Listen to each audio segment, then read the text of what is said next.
honored to join you today to recognize the bravery of all of those, like John Haddock, who participated in the D-Day landings, the start of the liberation of France and Europe that led to victory of the Allied powers.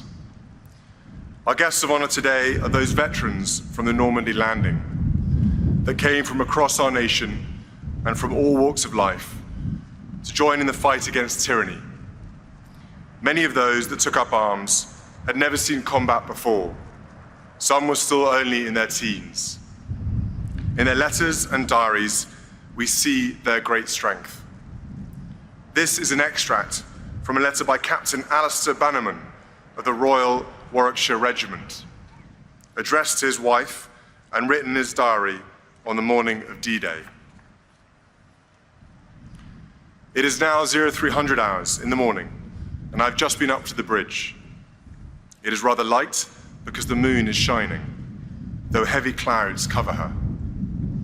One can see the row of small ships and of darker balloons silhouetted in front and behind us against the grey sea. You, my angel, sleep gently in the nursery, I hope. Your thoughts have helped me so much. They have given me real strength. I can imagine how you listen to the news at 9 o'clock and think of me with love.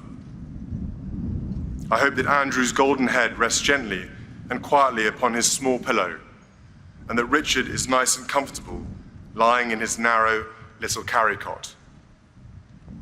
A long line of flares hangs over Cherbourg, or I suppose it is Cherbourg, and a few anti-aircraft tracer shots go up in the air above the immediate front line.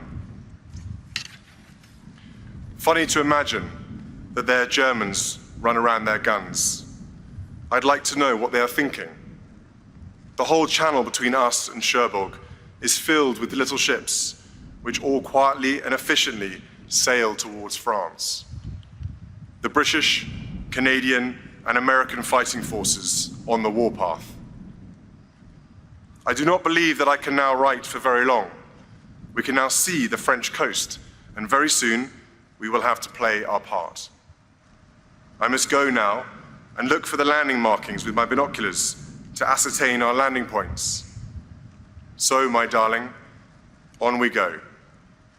I know that you are with me. Au revoir, God bless, I love you.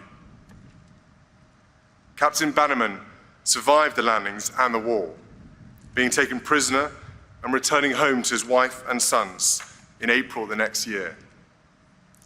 Too many never returned. They remain in some corner of a foreign field that is forever England. We will always remember those who served and those who waved them off. The mothers and fathers, brothers and sisters, sons and daughters who watched their loved ones go into battle, unsure if they would ever return. Today we remember the bravery of those who crossed this sea to liberate Europe. Those who ensured that Operation Overlord was a success, and those who waited for their safe return.